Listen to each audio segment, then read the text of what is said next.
There's a really important story I want to go into today about the Chinese Communist Party launching a cognitive war against the United States, and the Pentagon's now warning about it. Let's dive right into this. Now look, a new Pentagon report says the Chinese regime is planning to launch a cognitive war against the United States. And the Department of Defense released its 2024 report to Congress on the military and security developments of the CCP, and it notes for the first time that the CCP is planning to launch a sophisticated information warfare operation against the United States. And this operation will allegedly include the use of deepfake AI content and other forms of psychological warfare. And let me show you this. This is China expert Bill Gertz explaining the significance of this in the Washington Times. He said this. He said the Chinese People's Liberation Army, the military of the CCP, has added hundreds of new missiles and 100 more nuclear warheads as part of a military buildup designed for a war with the United States, according to the Pentagon report made public on Wednesday. Now, this is important because this is the largest military buildup we've seen with the CCP going back in history, about as far as we can remember. This is a significant military buildup, suggesting that they want a war. Now, Gertz notes for the first time, the survey of Chinese military power reveals extensive PLA preparations for sophisticated information warfare operations against the United States, including the use of deepfake online posts and cyber-enabled psychological warfare.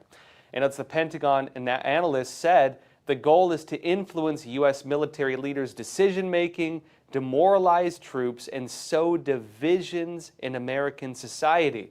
Meaning, this is targeted at the U.S. military, but also targeted at elements within American society itself, meaning a domestic attack. Now, they note the PLA calls its information warfare activities, quote, cognitive domain operations, which we'll get into in a bit.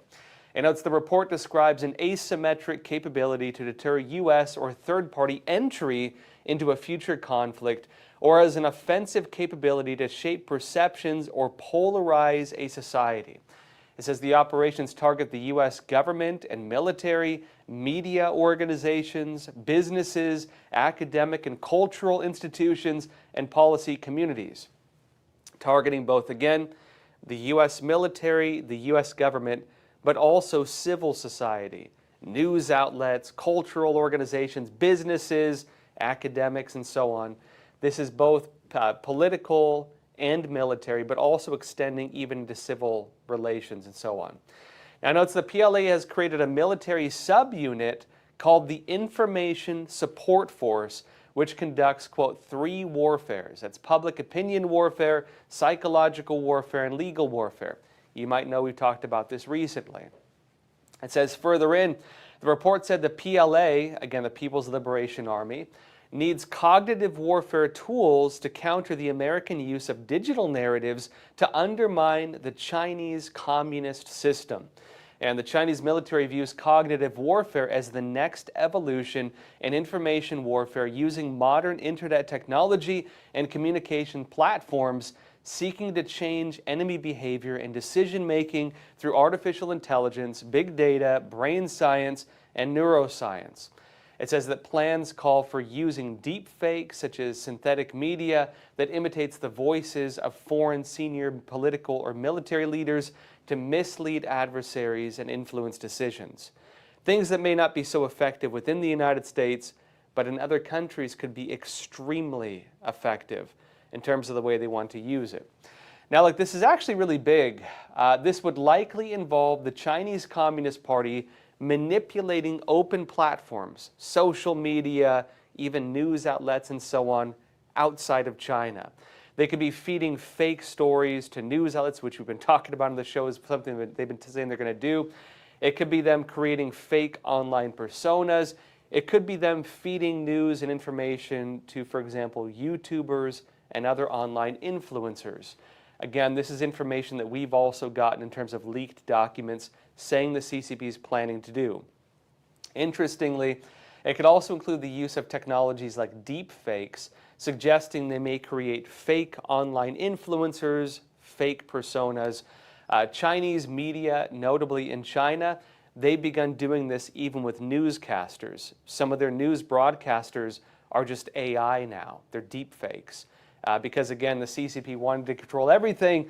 It's dangerous if you create a newscaster and they have the ability of free thinking. Now, here's a bit more on the CCP's new military plan from the official Pentagon report. This is the U.S. Department of Defense annual report to Congress on military and security developments of the Chinese Communist Party. It says here under the section on influence operations, it says the PLA, again the People's Liberation Army, the official military branch, it's like the armed wing of the Chinese Communist Party. The PLA views controlling the information spectrum in the modern battle space as a critical enabler of information dominance early in a conflict. It says beginning in the early 2000s as part of the PRC's, People Republic of China's, overall influence operations, the PLA began developing the three warfares concept, which calls for the coordinated use of public opinion warfare, psychological warfare, and legal warfare. It's also been translated before, as we've noted on the show, as media warfare, psychological warfare, and legal warfare, which we'll get into in a bit.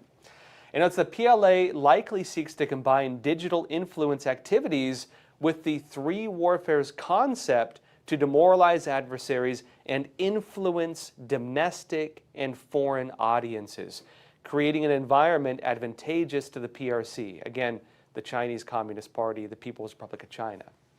Now it says, since at least the mid-2010s, the PLA has been incorporating the concept of cognitive warfare, or CDO, into PLA's frameworks for conducting influence operations, trying to influence foreign leaders, news outlets, academics, anybody of influence in a society.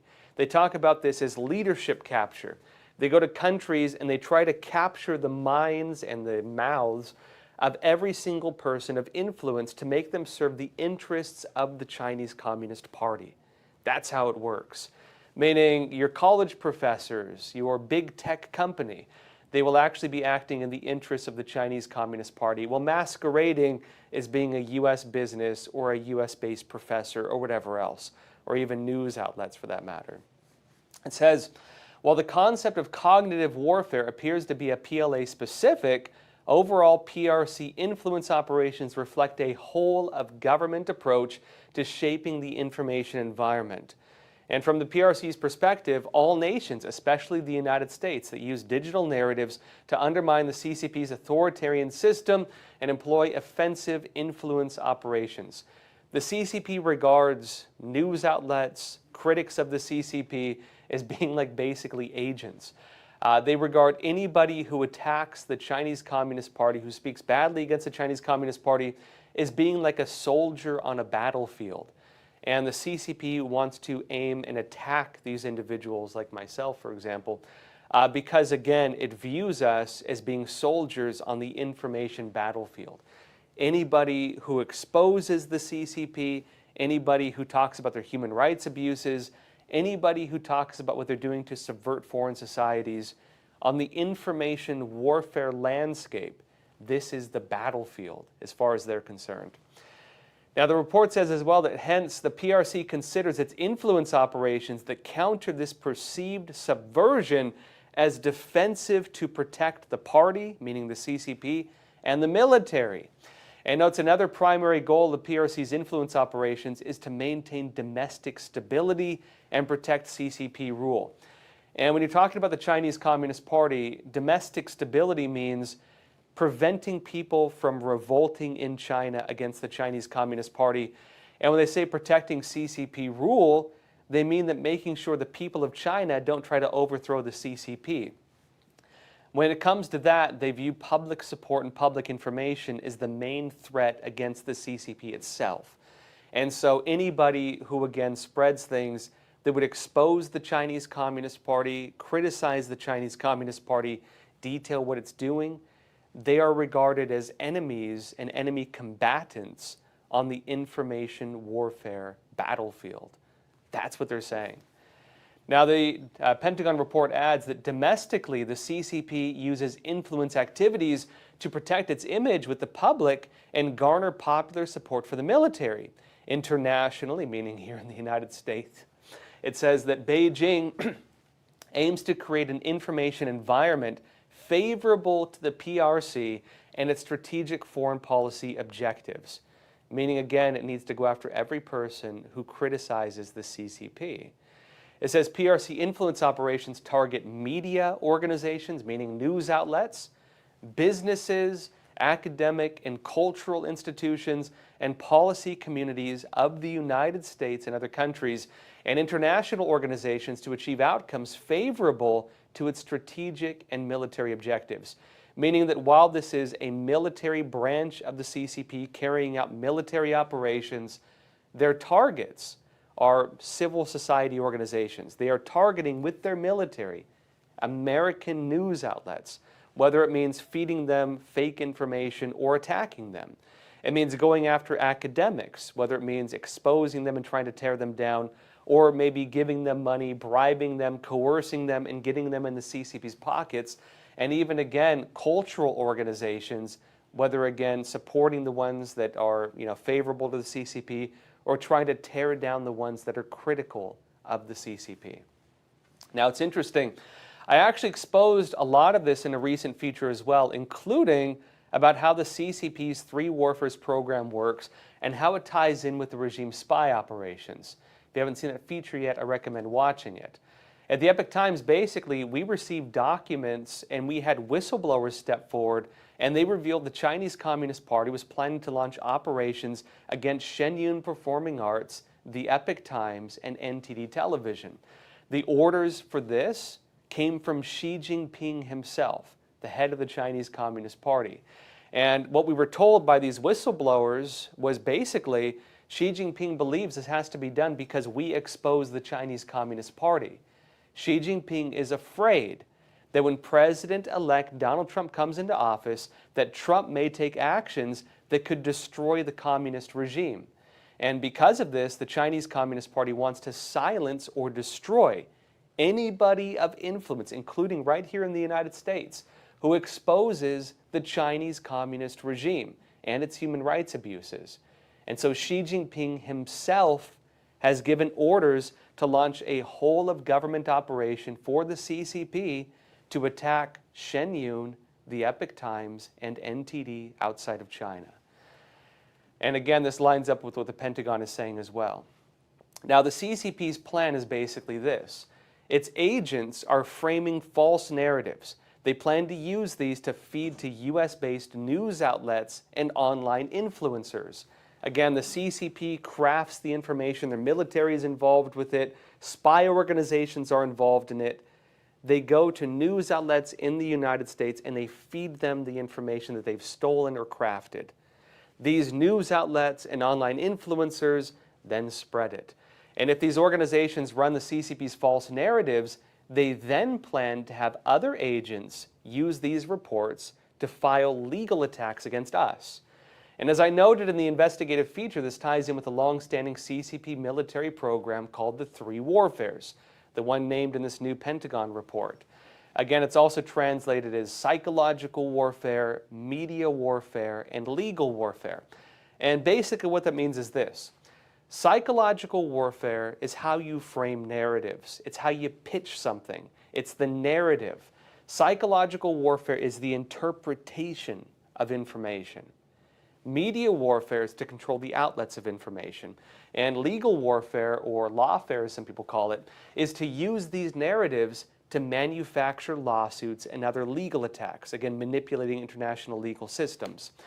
Now, so far, we're watching for this. We have, in fact, seen ongoing attacks against Shenyun coming from the New York Times, which appears to be in line with the CCP campaign, at least based on the nature of it and what they're doing. It turned out one of the individuals named in the leaked documents we received from the Chinese Communist Party, again, by whistleblowers, actually took credit for introducing the New York Times to its sources that they used to attack Shenyun. And the New York Times also failed to disclose that some of its sources used to have ties to the Chinese Communist Party. Meaning, again, they didn't disclose that. And that does raise concerns over, well, Are the individuals they're interviewing also getting information from within China? We don't know at this point. But this should also come as no surprise. The New York Times has a long history of backing totalitarian regimes, from the Chinese Communist Party right now as we speak, to the Soviet Union during the Cold War. In fact, they were some of the biggest supporters of Joseph Stalin and so on, to the Nazis ahead of World War II.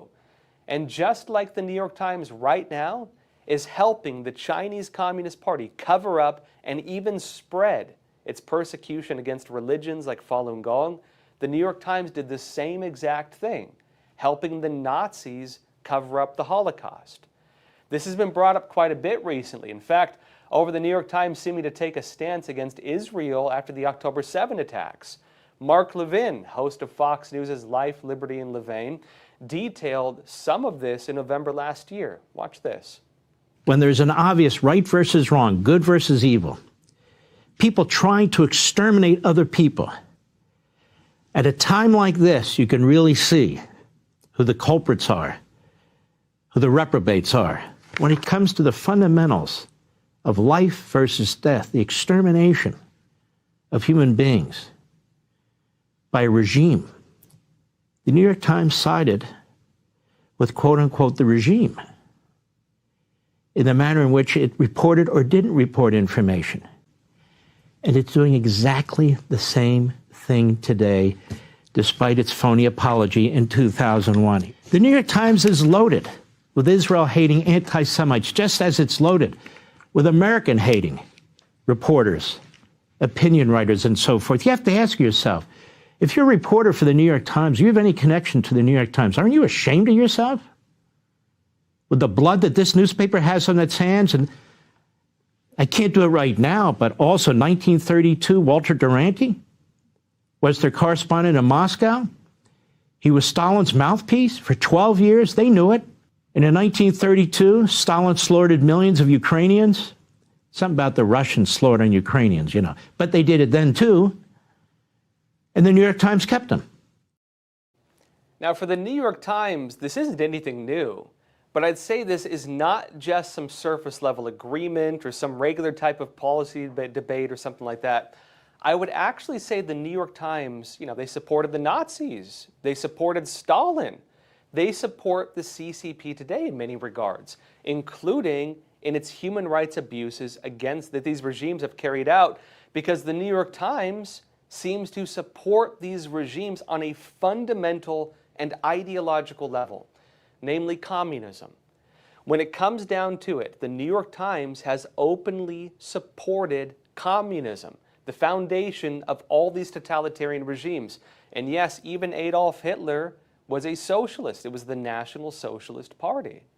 Look, back in 2017, after the Epoch Times started publishing a series to expose the bloody history of communism, we again ran a big series exposing everything the communist parties have done in different parts of the world, the genocides, the human rights abuses, the religious persecutions, the policies and political programs they had that led to things like mass famine.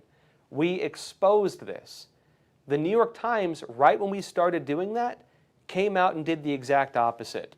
Instead of exposing the genocides, the abuses, and the horrors that the world witnessed under communism, a belief that has killed between 100 million and 150 million people, depending which estimates you go by, the New York Times, they ran what it called the Red Century series, and the New York Times defended and promoted communism. When we were running stories exposing the gulags, the famines, the religious abuses, in our series, The Dead End of Communism, we called it, when we exposed how communism carried out its atrocities and what it still aims to do today, the New York Times did the opposite. They published a series with headlines that could have been pulled directly out of CCP propaganda slogan classes. Let me show you one of them. This is New York Times, folks. Quote, "How Mao," meaning Mao Zedong, "molded communism to create a new China." And any person from China would know that slogan, because in China, under the Chinese Communist Party, kids in school have to attend what they call slogan classes, and they have to repeat CCP propaganda, One of the slogans they have is there would be no new China without the Chinese Communist Party. The New York Times basically said that in this piece, arguing, again, fully in line with CCP propaganda. The New York Times defended brutal movements under communist regimes in this series. It praised the violent revolutions. It even talked about how sad it was that some of them didn't work. This is New York Times. It even promoted the dictators and the tyrants under these regimes. And the New York Times has continued doing this. It's in the official series like this, right? It's not just this, it's other things. It's throughout their articles. It shows up in their op-eds that it allows on its opinion pages. Things like this, for example, from 2018. This is New York Times. Happy birthday, Karl Marx. You were right. That's New York Times. And that opinion piece says, quote, we are destined to keep citing him, meaning Karl Marx, and testing his ideas until the kind of society that he struggled to bring about and that increasing numbers of us now desire is finally realized. The New York Times wrote that, or again allowed it to be printed. What kind of newspaper publishes these things?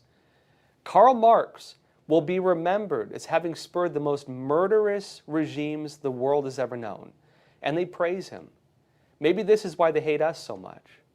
Or maybe it's because the New York Times is still assisting communist regimes in this way, including the Chinese Communist Party right now as we speak, and including in helping the CCP cover up its persecution and live organ harvesting of people who practice the religion of Falun Gong.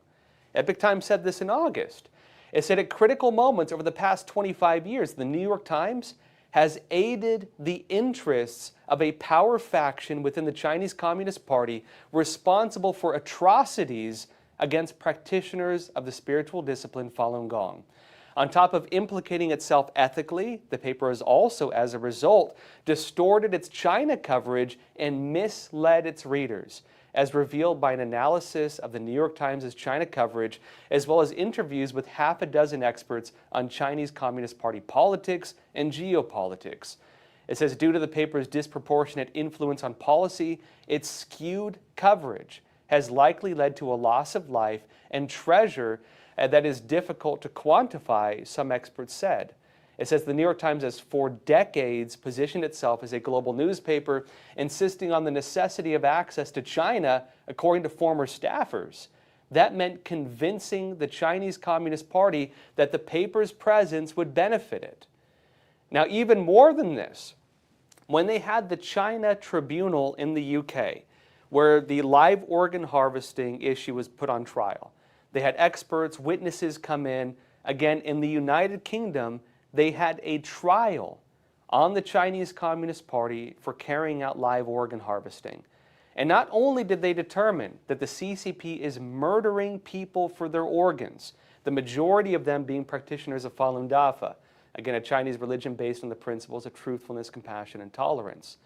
Not only is the CCP murdering them for their organs, but it came up in the China Tribunal that one witness came forward who was a former New York Times reporter saying that the New York Times refused to publish stories on it when this individual had information showing that it was real. They refused to expose this. And I'd say, why is that? Now, like in my personal opinion, I'd say this is probably also the reason the New York Times is attacking Shen Yun Performing Arts right now. It's because Shen Yun shows the culture of traditional China that the Chinese Communist Party has destroyed, or tried to at least. And they also expose the CCP's persecution of religion, religious persecutions that the New York Times has actively helped the CCP cover up. And the Chinese Communist Party also regards Shen Yun, and Epoch Times in particular, as some of its main enemies. Maybe this is why they're attacking us. Now, if you're wondering why the New York Times does this, why they deceive, why they omit key facts, why they crush stories and don't allow them to be shown to the public when they show these types of abuses in China, and background in their stories to paint things in the same light as brutal communist regimes like the CCP, well, it's probably because they share the same bias. They seem to support, in fact, they have series on it, the same communist ideologies, even openly. They ran a whole series, again, promoting it. And it's not just something recent. This is a historical issue for the New York Times, and a problem that goes into its many other agendas, from them covering up the Holocaust, to the New York Times lying about the Soviet Union to paint it in a positive light, something that again damaged the Cold War of the United States when we were trying to fight the communist uprisings all around the world, to even the New York Times promoting all the various forms of cultural Marxism that we see today. In fact, if you look at cultural Marxism and all the degenerate things it's trying to do, you'll find the New York Times trying to advance nearly all of them. They are trying to push them on our society. And why is that? And this includes even to the New York Times today attacking anybody who tries speaking out about these trends, the hit pieces, the articles they publish going after the influencers who try to expose these things. Why did they do that? To even the New York Times right now seeming to side with terrorist groups and their attacks on Israel, something Mark Levin and others have been very critical of. To the New York Times right now trying to run its nonstop hit pieces fully in line with a CCP cognitive warfare program, at the very least going after the same organizations the CCP is targeting, acting fully in the interest of the Chinese Communist Party by doing so, whether knowingly or not. And again, all of this right now is being fully exposed.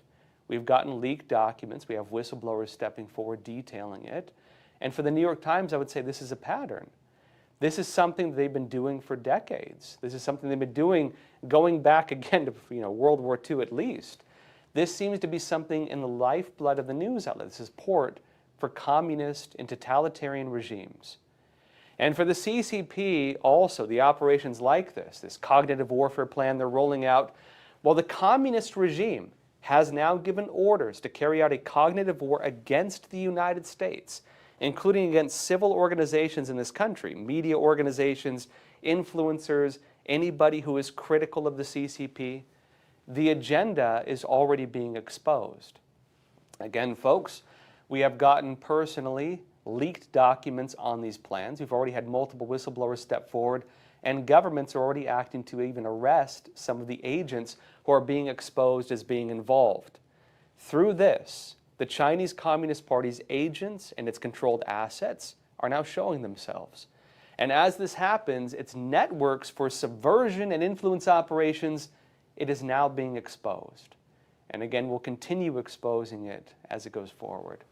All right, folks, that said, we're going to jump into a short break now. Come back to the Q&A. If you have any questions or comments, leave them in the chat. We'll be back in less than 60 seconds. Experts agree. One of the best ways to protect against financial uncertainty is to diversify your portfolio. Learn how physical gold and silver can secure your retirement funds from today's economic challenges with a gold IRA from American Hartford Gold. You can safeguard your wealth with no penalties or taxes when you transfer your current qualifying retirement accounts. Call now and our precious metals specialists will send you a free information kit, no cost or obligation. American Hartford Gold, a trusted industry leader with an A+ from the Better Business Bureau, has a 5-star rating from thousands of happy clients. Whether you are getting physical precious metals in a gold IRA or delivered to your doorstep, we offer only the highest quality gold and silver. For your peace of mind, we also offer a no-fee buyback commitment, a low-price guarantee, along with free shipping and free insurance. So don't wait. Call the number on your screen today and secure your financial future.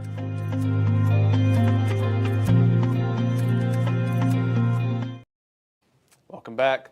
All right, folks, that's it. Let's jump into some questions. And also on that point, if you want to talk about any other topics, let us know in the comments as well.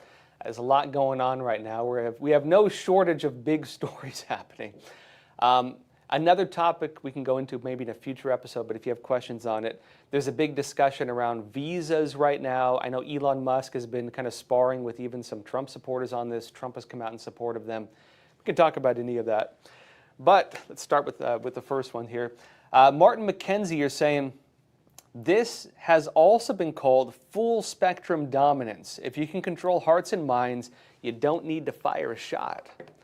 Yeah, that's fully accurate. Actually, the United States, I've mentioned this before, the United States really came to understand this in Vietnam and later in the war in Iraq, right, when we had the coin strategy, counterinsurgency.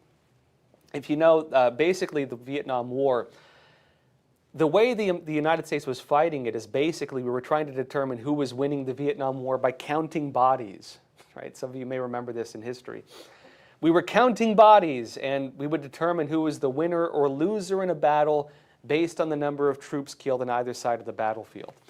And the Vietnamese and the Chinese Communist Party, who again, you know, they were supplying a lot of the stuff to the Viet Cong during that time, they were viewing it differently. The Viet Cong said that they were fighting two wars. They said there was the war of bullets and there was the war of words. And the war of words was the kind of stuff the New York Times was backing, right? The war of words was the kind of stuff they were backing with like student protests and the different movements within the United States. It was the war of words when the Soviet Union was inviting, you know, journalists like Time and Look, you know, Life and Look magazine to go to, you know, the Soviet Union, and they would show them these Potemkin village type things, like fake factories and fake productions and so on, and make it look like life in communism was fantastic, right? They painted false images like this. They showed these journalists totally fake views of what life was like in these countries. And these journalists would then go back to the United States and they'd write these glowing articles on how good communism was. The same thing they're doing today, by the way, with China, I should note. And what happened with that? Well, you had students and academics in the United States who took that and said, oh, America's the bad guy fighting, you know, against the people's utopia or something like that, which led to these mass student movements and the anti-war movements and everything else because they believed America was the bad guy fighting against these totalitarian regimes. Look, I've heard some horror stories about what the communists were doing in these countries. Again, you know, my father-in-law escaped the Khmer Rouge, you know, in Cambodia. I talked to one guy, he was a colonel in the Marines in Vietnam. He said that the Viet Cong, they would go into villages, right? And they had these communist leaders who'd go in. I mean, I'll tell you one of the, it's a sad story, so bear with me. But just emphasizing this. The communists would go into villages and basically they wanted to kill the leaders. So they would kill the village chiefs, they would kill the people of influence because the Communist Party wanted to replace them. One of the stories I was told by, he's again, Vietnam veteran, former colonel, retired colonel. He said he went into one of these villages and there was this little girl who, you know, was an orphan. She'd walk around and she wouldn't talk. She was traumatized. She had a can, and the can was like her teddy bear, this like, you know, tin can. It was her teddy bear. Sorry.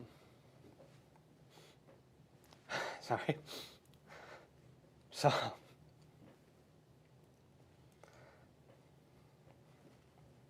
what they did, I'm sorry, folks.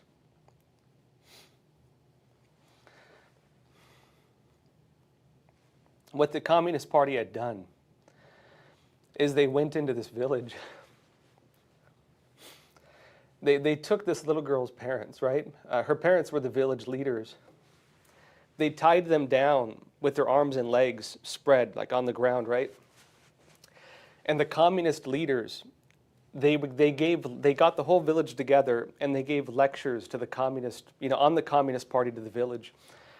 And they hacked the parents down their limbs, like slicing down the limbs, while lecturing the village about communism and about the oppressor class, because the you know, these were it was the village chief and his wife, right?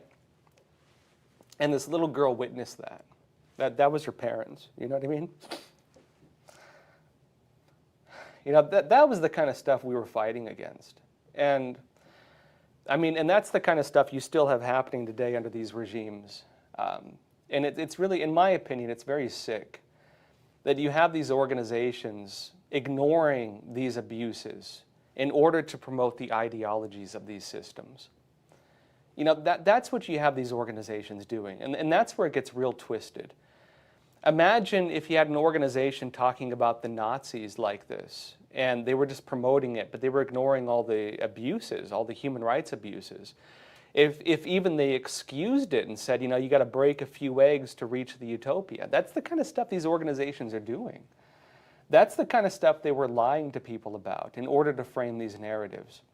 And if you go back to the time of the Soviet Union, if you look at the gulags, if you look at the famines, if you look at the abuses that took place under the Soviets, organizations like the New York Times and others that were defending these communist systems, they often did it by turning a blind eye to the atrocities, by saying, oh, it was just a famine, the Communist Party had nothing to do with it. Or they were saying things like maybe ignoring it and just suggesting that if you want to achieve the utopia, then this is just necessary abuses. That's what these organizations are doing. And the real sick thing with these organizations is they're still doing it. This is what the Chinese Communist Party is doing right now in China, and organizations like the New York Times are supporting it. At the very least, by not reporting on the live organ harvesting. At the very least, by covering up things and like refusing to publish articles about this. And I'd say even more so going the opposite way, where they're even assisting the Chinese Communist Party, at least in spirit, by helping them criticize and attack any critics of the regime. That's what's happening right now. Let's see another question here. Ashley from California, you're saying, doesn't the CCP already use all these tactics on their own people? Yeah, they do. But as we've been talking about, the CCP has already lost a lot of civil support. Remember what was happening before COVID. Before COVID was happening, you had these protests spreading. Before COVID, you had, again, the Hong Kong umbrella revolution. You had people going out and protesting against the Communist Party of China. The CCP was worried those protests were going to affect people inside mainland China and that there'd be a popular revolt to overthrow the CCP. In fact, there were already taking place on a pretty large scale, like social movements doing that. There were already happening like large-scale protests in China.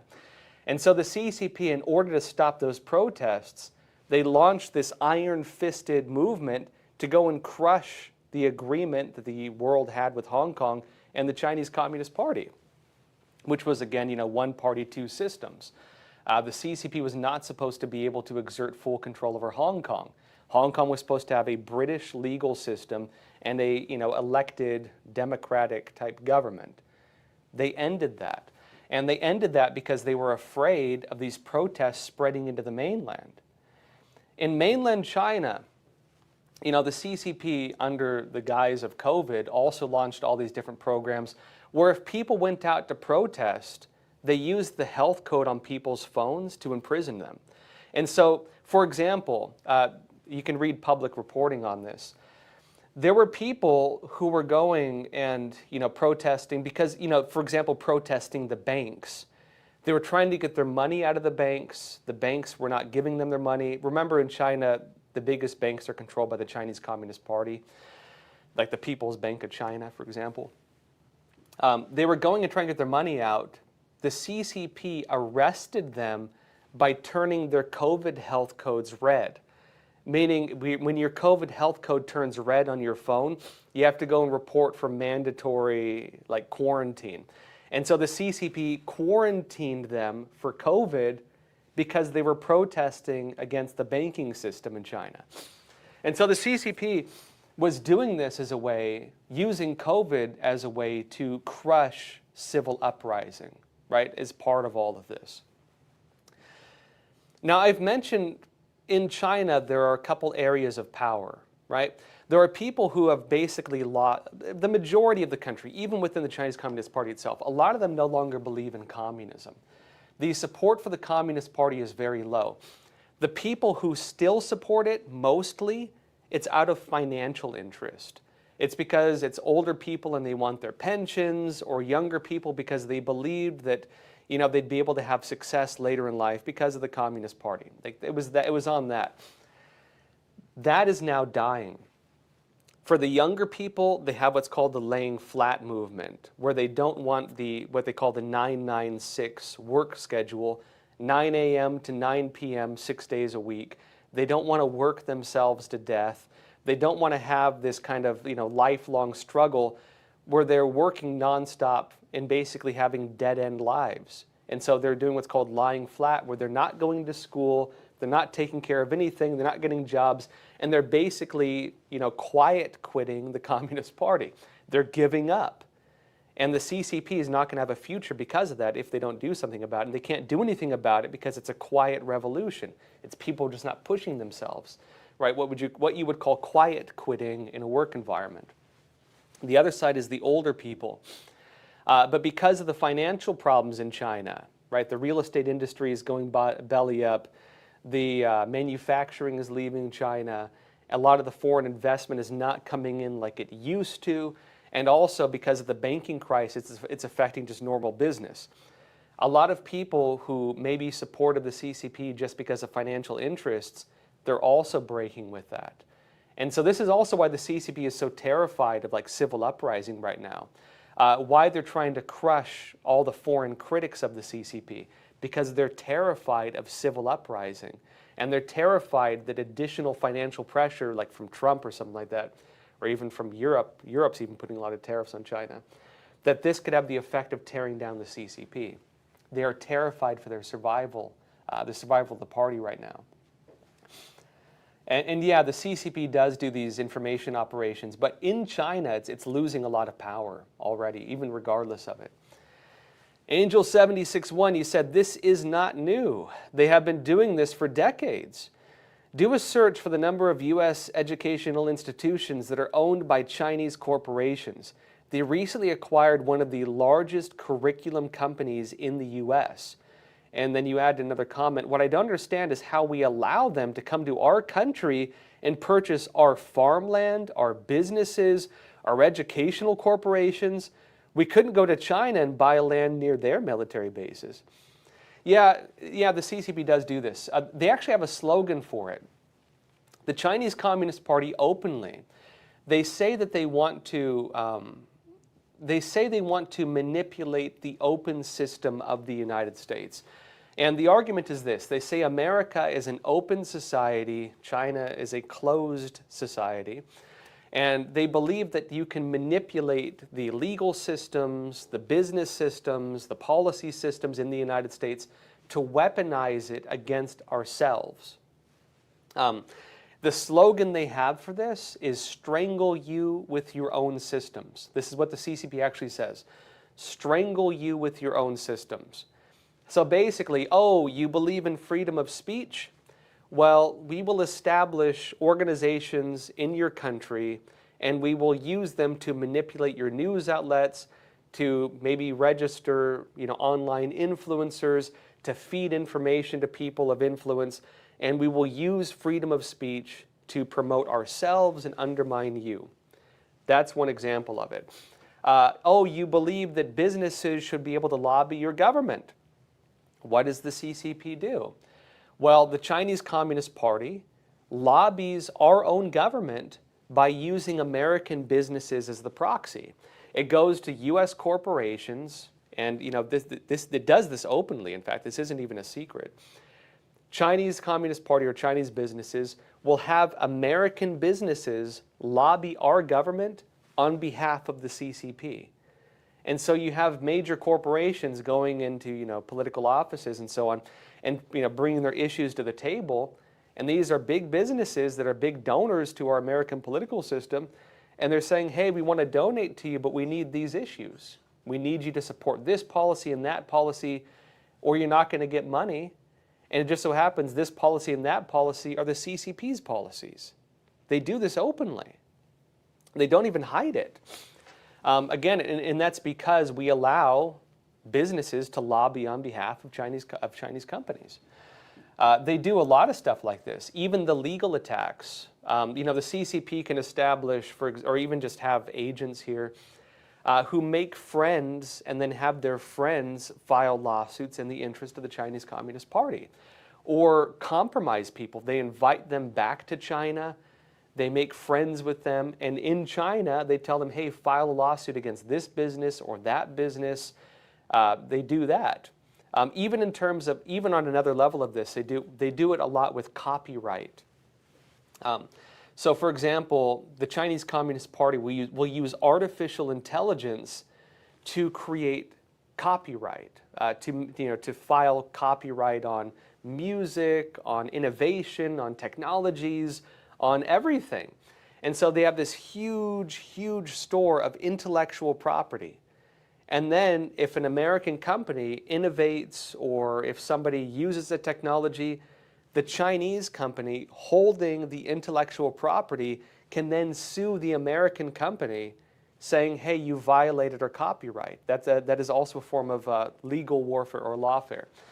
They've even done this against big corporations like Apple, claiming, for example, that Apple stole their technology, which is ridiculous because the CCP, they have entire military and civil operations to steal intellectual property from American companies and then replicate them in China. And then they'll take the stolen technology, make minor revisions to it, and then file copyrights on the revisions to the things they stole from the American companies, and then use that to sue the company they robbed in the first place. Which brings up the question, why do we allow this? Why do we let them do it, right? I do think this needs to be addressed in the future because it is ridiculous. It is, again, Angel 76 notes, they don't let us do that. They don't let us go to China and do that, so why do we let them do it here?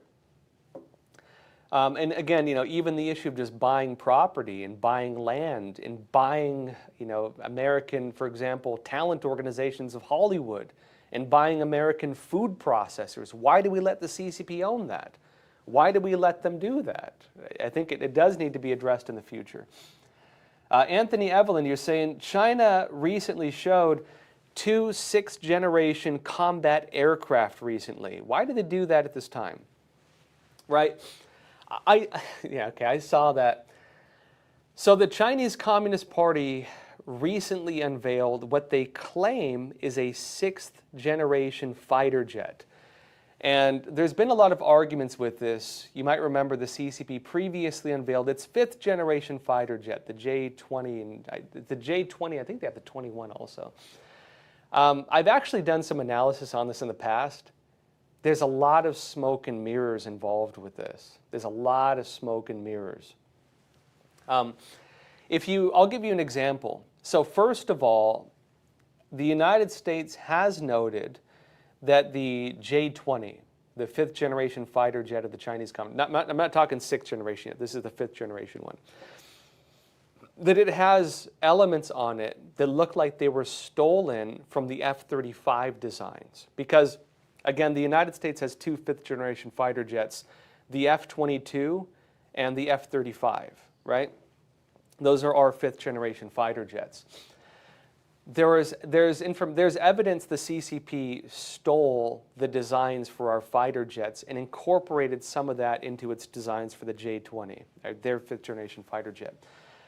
Myself and other analysts had noted at the time that even the J-20 was not actually a 5th-generation fighter jet. They're lying about it. The model of the 5th-generation fighter jet the CCP claims it has, it's actually based on a 4.5 generation jet that they got from the Soviet Union. 4.5 generation meaning it's a revised 4th generation jet that has some stealth elements to it, right? And so it doesn't have the type of technologies that would qualify as a 5th-generation jet. Still relatively advanced, don't get me wrong. But it looked like it was basically just a copy of a Soviet era, one of the last jets the Soviet Union designed actually, of a last generation Soviet jet, meaning it wasn't actually a 5th-generation fighter jet. Even some of the design elements would disqualify it as being stealth. Because if you ever look at the stealth bomber, for example, in the real sleek design, stealth technology, you need to have certain materials in terms of how you make it, right? You build the body. You need to have a type of design that doesn't have any ridges to it that would create something that would trigger a sound that would make it detectable. And again, it would have to have technologies to evade all the different sensors that a country would have. The CCP's J-20 does not have that. It would be discoverable on radar because again, it does not qualify as a 5th generation jet. And so there's a lot of dishonesty, maybe intellectual dishonesty or maybe intentional dishonesty. Because again, when you talk about military stuff, there is a lot of smoke and mirrors in terms of people saying, yeah, that's a 5th generation fighter jet. It was not. It would not qualify as that based on just basic aerodynamics and basic aircraft design. And not to mention the thing they mainly took it from, which was a 4.5 generation jet of the Soviet Union. It would not qualify. And so for the CCP, that was more about propaganda, right? They wanted to say, look what we can do, look at how advanced we are, and they want to look advanced. The Chinese Communist Party can't even build its own jet engines, let alone innovate so far that they could build a 5th generation jet. They still buy their engines, they still get their engines from from Russia, not the Soviet Union. They still buy their engines from Russia because they can't manufacture them. They still get their engines from somewhere else because they can't build them. And Russia is not exactly up to par either in terms of their military equipment. They don't have it. And so them revealing a 6th generation jet, I can tell you, just based purely on my analysis, some of the design elements of that 6th generation jet do not have the sleek design that would be necessary for proper stealth. I don't believe it's actually a 6th generation jet. I don't even believe it would qualify as a 5th generation jet, based on purely my own analysis. But I believe that a lot of people, here's the thing when it comes to military talk, a lot of them would say, well, you know what, they claim they have it, we need to innovate to answer that threat, regardless of whether it's real or fake. And so for a lot of military guys are saying, well, we don't know if it's real. We don't know if it's as advanced as they claim it is. All it means is that we need to innovate for the threat. And so America now needs to build a military reaction system to combat the alleged 6th generation jet. And even if it's not capable of that, even if it's not real, we need to treat it as if it is real because we need to deal with the possible threat. That's how this stuff usually goes. Let's see here. Kellogg's note viable. So not available, I'm sorry. You're saying, how would you rank Russian communists against Chinese communists? Are one worse than the other? Why? The Russian communists were a lot, it was different eras. Let me put it this way. When the Soviet Union collapsed, the Chinese Communist Party took lessons on what caused the collapse of the Soviet Union. And the basic lesson was this. The Soviet Union, remember, during the Cold War, what were they doing? They were the leaders of the global communist revolution. That was actually why in the United States during the Cold War, if you were a government official, you could not legally be a member of the Communist Party. And that was a big controversy in the United States, right? That was a big controversy in the United States because people would say, you get called to testify in front of the Committee on Un-American Activities, and they'd ask you, are you or have you ever been a member of the Communist Party? And people said, why are you harassing them, and so on. The reason was, during that time, if you were a member of the Communist Party, it meant that you had sworn allegiance to the Soviet Union. If you were a card-carrying Communist Party member, you were sworn in allegiance to the Soviet Union of Russia, meaning you were representing a foreign government. And so for U.S. representatives or elected officials or military officers, if you were a Communist Party member, it meant that you had dual allegiances with an enemy of the United States, right? Now, The problem we have right now with the Chinese Communist Party is we still have that problem. There are a lot of elected leaders, there are business leaders, there are journalists, there are investors, there are businesses, there are academics, and so on, the list goes on, who have allegiance to the Chinese Communist Party. They believe in the communist revolution, they support the CCP, they act in the interests of the CCP. The difference is they don't have like a registration program where you can call them a card-carrying communist. They don't have that anymore, right? These individuals, business leaders, journalists, academics, government officials, they can actually act as agents of the CCP without being officially agents of the CCP. Because again, the system is different. The CCP learned from it. You don't need to have it on paper. You don't need to say you're a card-carrying communist, right? That's the difference. The allegiance is the same, but the documentation is not there. That's a big difference. The other side is the Russians acted with a lot more hubris. They had a lot more pride. And so they were a lot more aggressive. They were a lot more ham-fisted. And they had a lot less finesse when they went and did their operations. The CCP is a lot more deceptive, right? And they unfortunately pull from the most deceptive elements of like Chinese warfare. Things like, for example, hide your strength, bide your time. Like, for example, under Deng Xiaoping. You pretend, when you're weak, appear strong. When you're strong, appear weak, which goes back to Sun Tzu in The Art of War. They've incorporated these things. And so when they go and try to compromise American businesses or foreign leaders or whatever else, they don't do it like the Soviet Union did. And because they've basically merged their economic system with the US, there are ways even of concealing payments. Cryptocurrency gives them one way to do it, new technologies. But also, let me put it this way. If you are an agent of the Chinese Communist Party and you're getting paid by them, do you know what it looks like? It does not look like, a Chinese spy comes and sneaks here and hands you a briefcase under a table. Do you know what it looks like? It looks like you have an advisory position on a major Chinese company. That's what it looks like. It means that a big Chinese company takes you on as an advisor, and again with China, a lot of these companies are state-run enterprises, and they just pay you. They pay you a normal legal salary. And maybe you have a phone call with them every now and then. They say, hey, comrade, what do you recommend we do on this business deal? And you say, well, I, as your advisor in America, recommend you do this. And they might not do it, and they might do it. What's important is they disguise the payments as being legitimate business payments, and that's how they pay them. It's simple, right?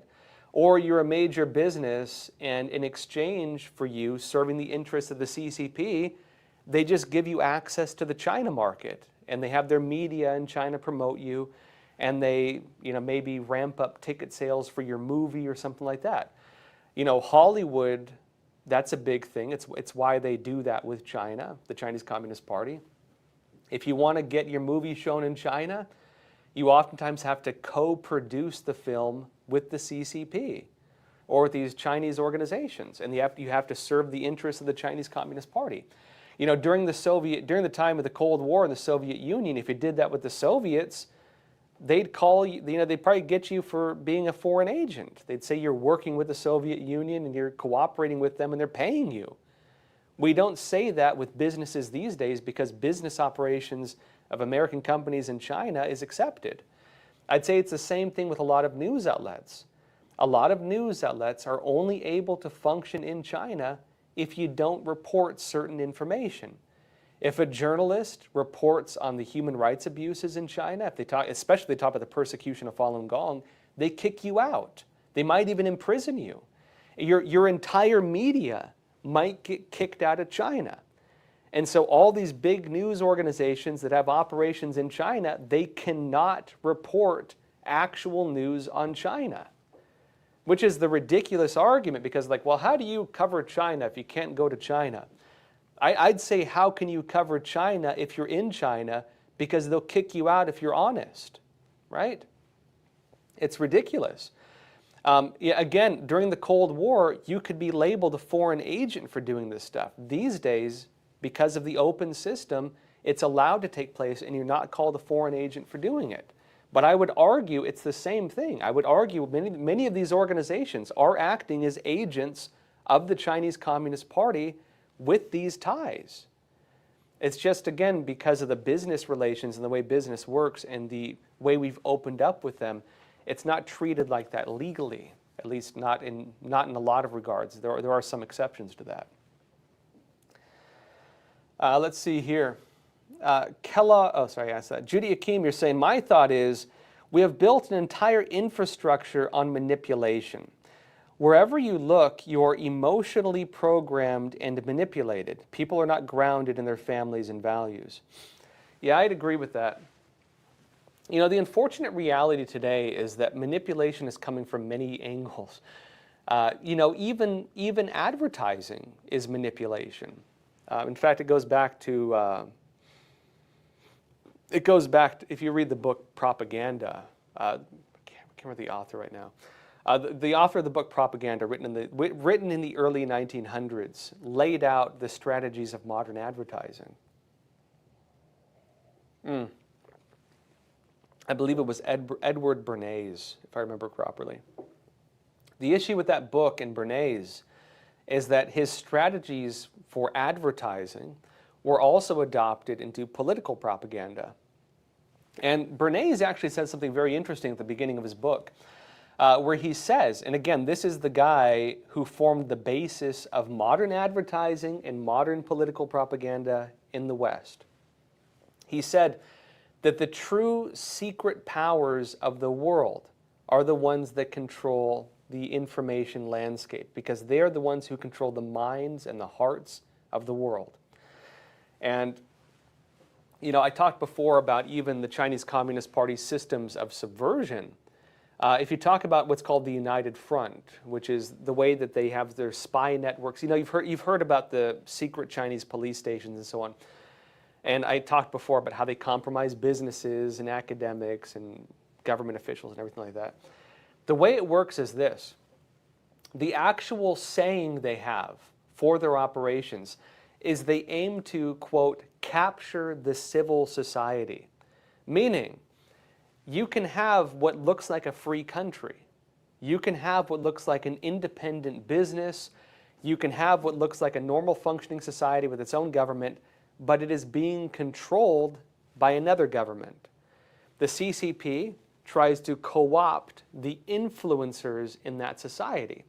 And so if your politicians are serving a foreign government, if your academics and the people educating your kids are serving a foreign government, if your news organizations are serving a foreign government, if your businesses are serving a foreign government, and so on, your movies, your entertainment industry, your online influencers, they're all serving the interests of a foreign government and attacking your government.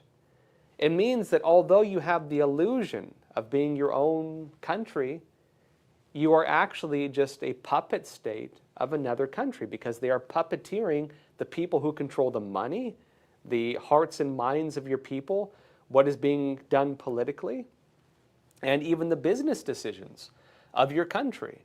Your country is co-opted to act in the interests of a foreign country while attacking your country. And frankly, I would point to many of these organizations that are extremely critical of the United States. They criticize our leaders, they criticize our culture, they criticize our history. Think of all the online influencers and journalists and politicians who seem to hate America. But they're in favor of, you know, foreign communist regimes. Well, whose interest are they in, and what is triggering them to behave in such a way? Even to the point where they educate our kids like this in school. The CCP's United Front intentionally does that. They aim to do that. And, you know, unfortunately, I think, you know, America needs to do more about this. I think we're asleep at the wheel. For the CCP, this is war. We are in the midst of a war, and we're not treating it like such. And we relatively let these things just happen. And unfortunately, it goes to people, people like myself, frankly, who are exposing it, and a handful of other people who are trying to expose it. And we get attacked for it because, at least in the eyes of these foreign regimes, people like me, we're regarded like troops on a battlefield, right? They want to destroy us, which is why I've personally been threatened by the CCP. I've been directly threatened with death threats by them in the past. It's because they regard people like myself as being troops on a battlefield, because the government is not fighting this war. It's done manipulating the open systems of the United States. I should say they have gone after some Chinese spies recently. I think there needs to be a lot more done on it, and I hope they do a lot more on it. On Judith's point, though, you also say that people are not grounded in their families and values. Actually, and I'd say that that's the greatest weapon against these things. You need to have a foundation. You know I'm religious, and I don't try to preach to any one religion. I think people should have their own values. I think people should have their own cultures.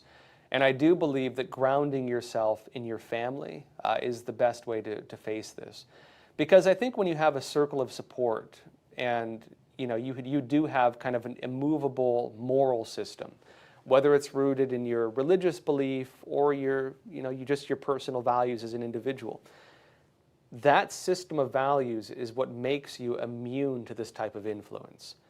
That system of values is what guards you against these types of operations.